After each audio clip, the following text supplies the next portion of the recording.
Hello everyone, welcome to our pre-recorded presentation, Navigating Open Science as Early Career Feminist Researchers. So we are pre-recording this talk because there's an awful lot of us. So this presentation is going to be quite a collaborative, hopefully quite varied presentation from myself and the dream team of 10 early career feminist researchers who have co-written the paper that we're going to be presenting. So my name is Madeleine Pownall. I'm going to start by just kind of talking about how this paper came to be and how our kind of thinking, where our thinking came from for this paper. I'm then going to be talking about some of the kind of core questions that we sought to ask in this paper before handing over to our lovely team of early career researchers who are going to be covering more of the kind of specificities of our argument. So welcome. So just a little bit about me. I won't say too much because the idea of this talk is that it's kind of collaborative and reflecting all of our voices, but hello. So I'm Madeleine Pownall. I'm a PhD student in social psychology at the University of Leeds. And I think it's important context to say that I am consider myself relatively new to this kind of open science space.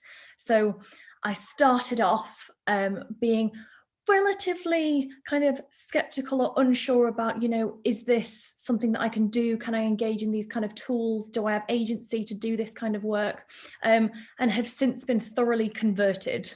So I'll talk a bit about how that kind of process of conversion, if you like, happened. So my journey into open science started here. In January of 2020, back when the world was normal, at the Advanced Methods for Reproducible Science week-long intensive workshop that was hosted by UKRN. And it was wonderful. So I went to this week, I applied, said, I don't really know anything about open science, but I'd like to learn, please have me. And they did, which was great. And I spent this wonderful week in Windsor learning everything, felt like everything there is to know about open science. So we talked about pre-registration, about registered reports, open data, RStudio, there were hackathons, there were lectures, it was wonderful. And as I was kind of sat in these classes throughout this week, I was really grappling with the idea of, am I like an open science person? Can I do this? Do I have like the skill set to do this? Is this something that kind of aligns with the stuff that I'm already doing, and didn't really go into this workshop with a very strong sense that like I am a open scientist and that's like an important part of my like academic identity until there was this kind of light bulb moment where it was at the end of the workshop on like the last day, and we had a kind of round table with like, why are we interested in open science? Why do we think that this is something we should be doing? What is it about open science that's kind of brought us here? Where is the sort of spark come from? And somebody said this. Somebody said, open science is disruptive. And what they meant by that is that open science as a kind of movement, although some people have kind of argued that it's not a movement, it's just, a standard. But anyway, open science as a movement is fundamentally disrupting an industry or a kind of area of work that has previously been pretty like relatively undisrupted. So then that led to a conversation talking about how, open science has the power to really kind of like shake things up. And importantly as well, and importantly for our paper, an awful lot of the kind of shaking up that's happened so far in open science conversations has really been championed by these kind of grassroots, early career, organizational led groups.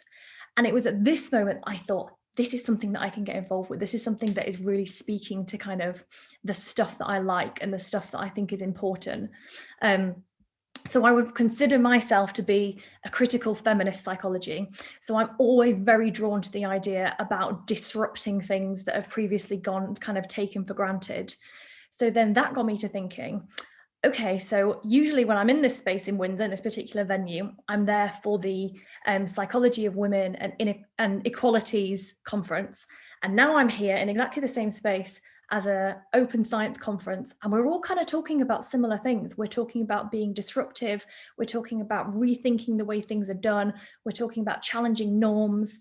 So then that got me to think, well, I think there could be some like kind of conversation between these two, because previously I'd very much thought of my identity as a kind of feminist open science, a feminist psychologist, and my identity as an open scientist or emerging identity as being two quite distinct things.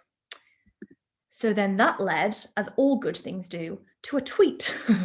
So I then put out a call on Twitter after seeing this amazing call for papers at the Psychology of Women Quarterly journal that was all about feminist psychology and open science. So I put out a call and loads and loads of people responded to it. And we ended up with this wonderful dream team of 10 early career open scientists who come from all over the world, who are doing research that is kind of explicitly feminist, and some people are doing research that kind of comes from a feminist angle. Yeah, so the paper that we're going to be talking about predominantly in the next 30 minutes, kind of do a whistle-stop tour of this paper that's currently a preprint, Navigating Open Science Early Career Feminist Researchers. So this broadly is how we've decided to structure our talk. So we're going to do a little bit about what do we mean by open science, or what do we define by open science. We're then going to be talking a bit about feminism and open science. So what have the two got to do with each other? How can the two inform one another? We're also, it's not here, but also going to be talking about how we're defining early career research, which I think is quite important. We're then going to talk about some of the challenges and also some of the benefits. So quite a lot to cover, so bear with us and we'll see how this goes. So broadly, these are the kind of questions that we ultimately aimed to answer. So how do we, 10 people, as early career feminist researchers, how do we go about like navigating this world of open science? What can open science offer us? So how can it help us to compete? How can it help us to establish ourselves and establish a more scholarly reputation? How can it help us in the kind of climate of publish or perish and all of those contextual things that we know exist in academia? And importantly, how do the goals of open science and feminist psychology inform one another? Which kind of goes back to what I was saying about when I had that light bulb moment that actually there's some similarities here. And then finally, another question that we talk about quite a bit throughout our preprint: what do we as feminist early career researchers need to be wary of in open science? So in other words, yes, we're talking about openness. What could open science have the potential to also open up that we need to be mindful of as we kind of venture into this space? But what do we actually mean by early career researchers? In general, this term has no clear-cut definition, but we'd like to adhere to the description of ECRs as academics who are at the start of their career and are therefore specifically affected, susceptible to, or inhibited by academic precarity. They thus occupy a very unique position in the academic landscape. We would also like to add the definition of ECRs being usually younger or aspiring individuals who are most often engaged in postgraduate study and working towards being tenured full-time academics. In general, we think ECRs are a very important dynamic and talented pool of individuals that bring with them innovation and the potential for disruptive change, exactly what open science and a feminist perspective on open science need. So as a group, and particularly at the beginning of the paper, we spent some time together thinking about how we define feminist research and how it has been defined. And we sort of agreed that it tends to shed a light, and it works to shed a light on social structures and how stereotypes sort of contribute to gendered inequality, and feminist research seeks to unpick that. Feminist psychology is generally critical of the dominance of patriarchal assumptions, which are rooted in traditional psychology and much of the policy, practice, assessment that is used in psychology today. Feminist research, not always, some of the time, can be critical of how research is conducted, so the approaches, the methods that are used, the assumptions that the research is built upon. how the knowledge is produced, but also how that is linked to power, who is given or who is sort of afforded power or privilege to produce knowledge, and sort of linking to that, who that knowledge is accessible to, how that knowledge is made accessible, and whether it is made accessible. But as a collective, we embraced and we welcomed an intersectional approach to feminist research. We each and collectively recognise that our experiences and the way that we identify influences how we experience being an early career researcher, how we experience working in psychology or researching in psychology, and how we sort of approach research. But one thing that we really did tend to sort of agree unanimously was that there are so many benefits of the open science movement and that can be used to unpick and counteract inequality in research and psychology, many of which can be used to address gendered inequality. But we do recognise that individually and as a collective, that there are a multitude of factors that sort of individuals can experience, or individuals who identify or are identified in different ways might experience restrictions to engaging in open science, and we're aware that we do not represent and we don't seek to represent those. So what do we mean by open science? So this is also termed open research, which is a more inclusive term that encompasses all the different research domains. Basically, what we mean by open research is making the whole research process as transparent and open as possible. And the reason why this is so important, well, for one, there's a replication crisis in research where many studies cannot be replicated and the same results are found. So what we mean by replication is replicating someone's findings with a different sample and different data. There's also a problem where we can't reproduce data, so this is reproducibility, the ability for other researchers to directly reproduce your findings with the same data. And the problem with this is that a lot of data from studies is not shared and it's incredibly hard to find. A lot of time you're having to email the corresponding author who may have moved institutions. Very few data is put online in online repositories. And considering that a lot of research is funded by charities, research councils, basically the public, it's important for data to be shared. So overall, kind of what we mean by open science, it's good science, it's robust and it's transparent methodologies.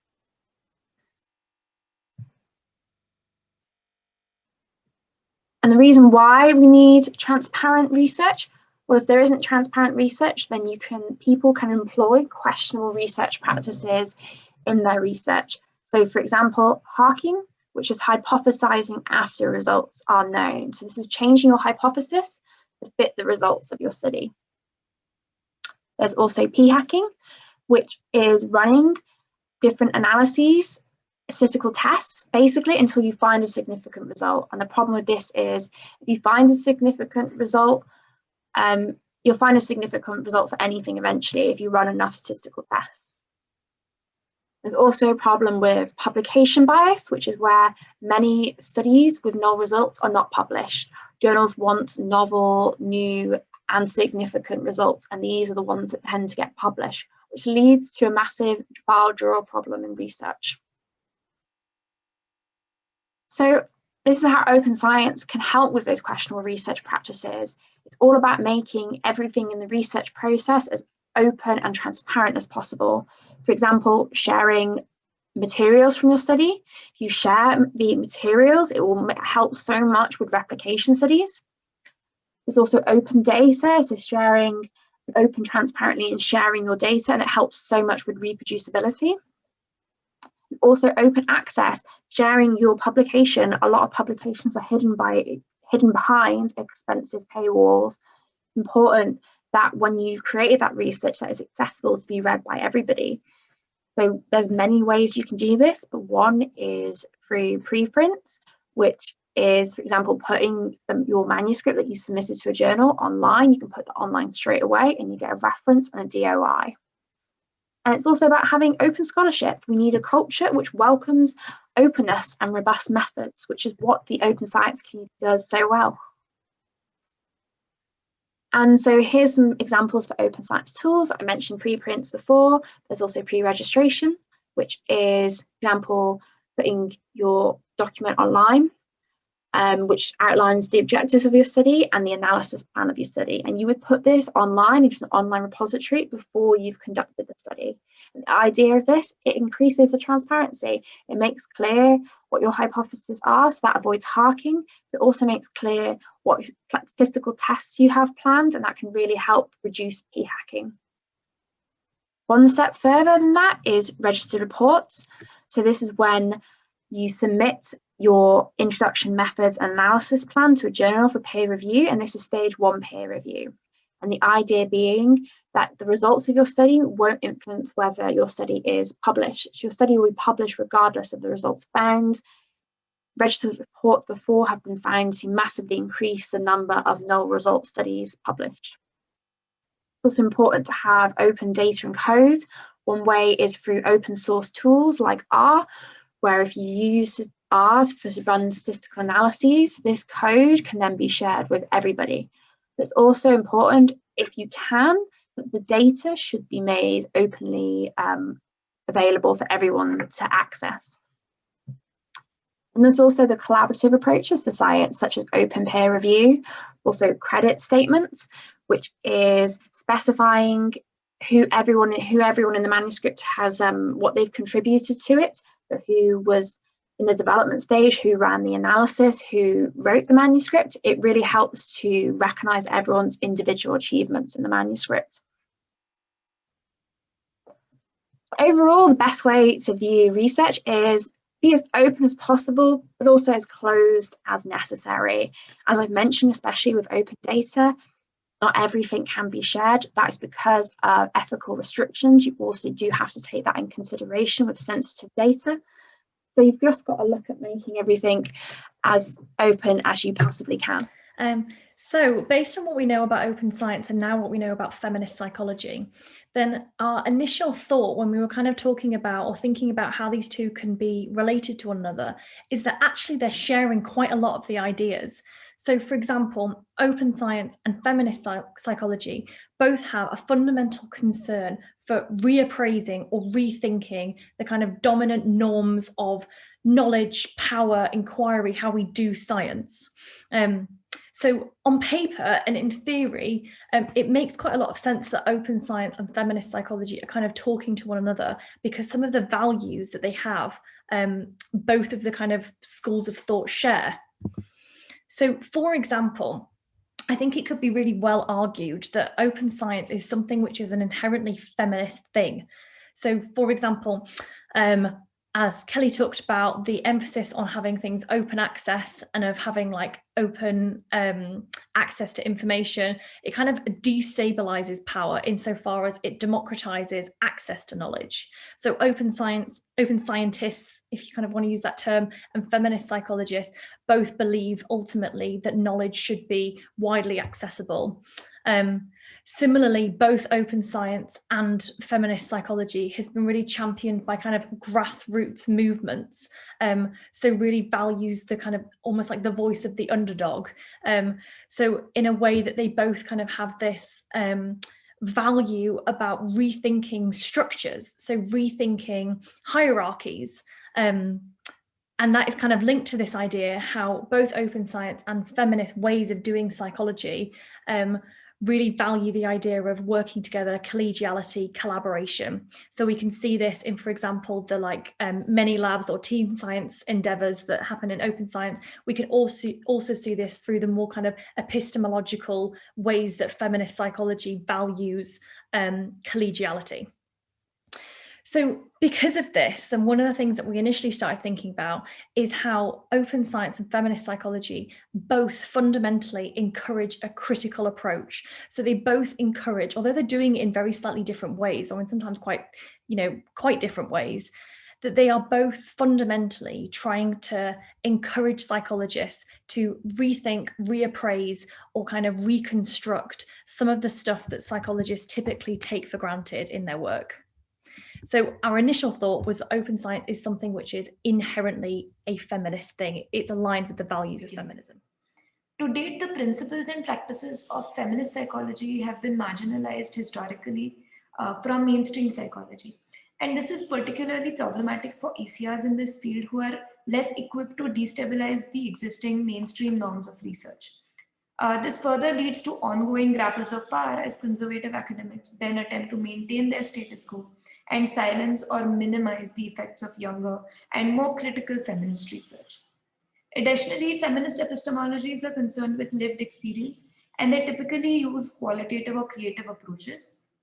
However, feminist epistemology is often regarded as less scientific compared to, say, other more mainstream quantitative or positivist models of research epistemology, which means that further feminist psychologists must really fight to be heard.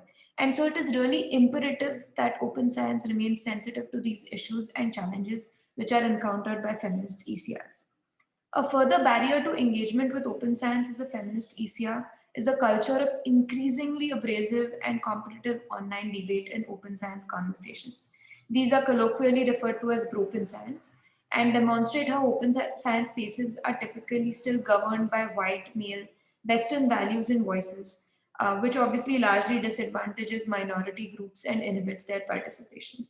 So feminist ECRs engaging with open science thus therefore face double the risk of encountering both, say, broken scientists and also anti-feminist trolls when sharing the work, when sharing their work, which is a notable challenge in the early career stage, especially given how ECRs have a less established voice and sense of agency compared to their, say, more senior colleagues. And beyond the risk of trolling, there is a vast amount of invisible labor which is also involved in things like the promotion and adoption or even engagement with open science practices. And many times the responsibility of gender equality often falls on women and other marginalized groups. Further, ECRs also typically contribute to, say, more undervalued and under-rewarded tasks such as science communication or volunteering in the administrative duties and so on.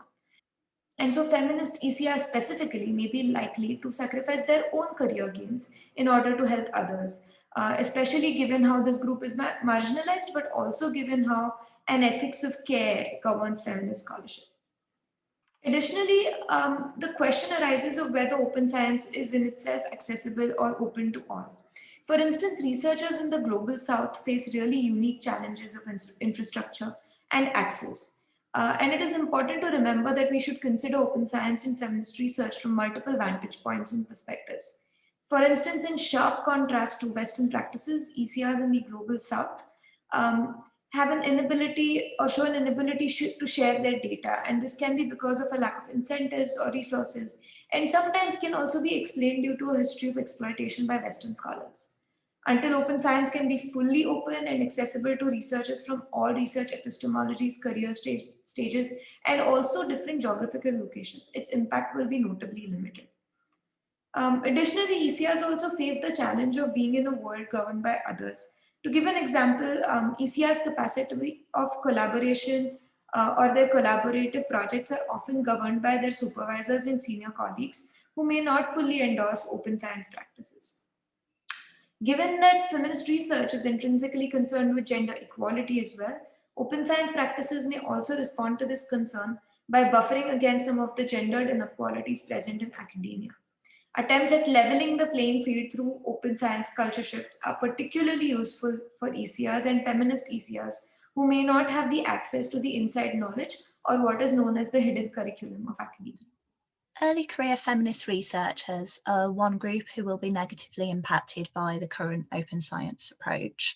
So the majority of open science practices have been developed using a positivist framework that is primarily concerned with that which is objective and that which is verifiable.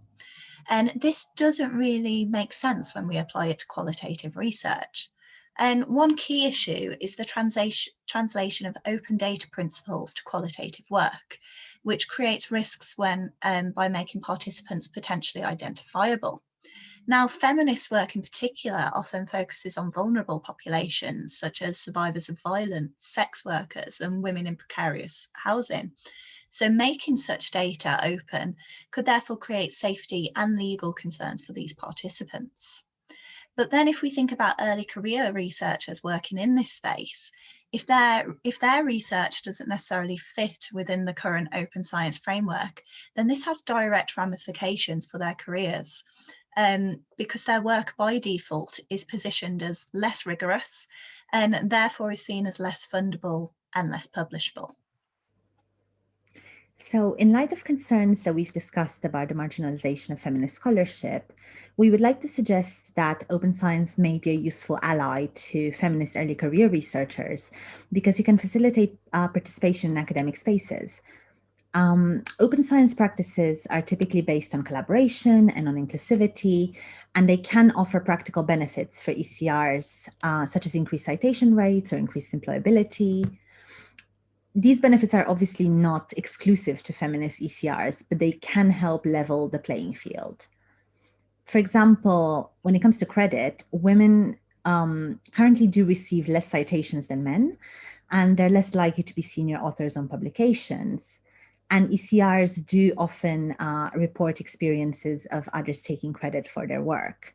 So in this context, using an open research initiative such as credit, contributor role taxonomy, can actually empower feminist ECRs to get credit for their work and to obtain appropriate and very well-deserved recognition. So it is, however, really important to acknowledge that there are challenges. So a recent conference poster by Koyama and Page Gold highlighted concerns that ECRs have about implementing open research practices in their work. So these include fear of persecution, insecurities, social dynamics, and also the fact that there's currently very, very limited discussion around whose participation is actually valued in academia. We argue that feminist ECRs experience these pressures in a heightened way. If we take the example of pre-registration, making mistakes in the process can normalize the humanness of research, but making these mistakes is very visible. And given the precarity of the academic job market, they can have really bad reputational and personal consequences. And then on top of that, you add the fact that work that stems from a feminist perspective tends to be more readily scrutinized. So all in all, feminist ECRs do seem to face unique barriers to participation in open science. So before encouraging openness, we really need to consider what else is being opened up in the process, and also who governs this process. So lastly, open science does seem to offer important benefits to feminist ECRs, many of which are going to be highlighted throughout the course of today. But there are also a lot of tensions that need to be navigated sensitively. To summarize, we will end with top tips for feminist ECRs. Tip number 1, start at your own pace. There is no all or nothing way to participate. So starting out with implementing open and reproducible research practices can be daunting for many, including ECRs. So it's important to start in a way that is comfortable for you. Open science is a flexible learning process that adapts to its users. Tip number 2, do what you need to survive. In order to acknowledge our own limitations, we must work to prioritize our own well-being. Engaging in open science requires substantial knowledge. As such, there are many barriers to participation in open science, which may require concessions. Tip number 3, engage in research advocacy. So help others be collegiate. ECRs are powerful change makers and can use their voice to engage and empower others.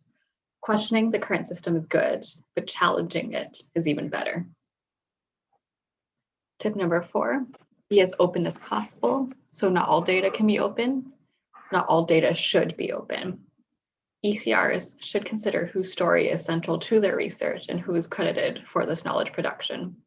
Caveat is that some instances where it's not appropriate to participate in open practices, including sharing data publicly for confidentiality reasons. A good rule of thumb is to view data to be as open as possible, as closed as necessary. Tip number 5, find or create your own community, because community will get you through. If you cannot find or gain access to a community, you need to create one. A community can include your institution, engagement in networking spaces, and even Twitter. Building a community will ensure you forge meaningful, supportive, and productive relationships with ECRs in your open science journey. Lastly, tip number 6, consider alternative and diverse mentorship. Mentors are really key for academic and personal well-being. Mentors have the potential to mold ECR's perspectives, beliefs, and behaviors. Don't be afraid to look for a mentor beyond your institution or academia itself. And lastly, we would like to thank the audience for attending to and engaging with our talk, as well as the conference organizers for inviting us to present at this wonderful virtual conference. Any queries about this presentation or our paper can be directed to Maddie, who can be reached on Twitter or via email.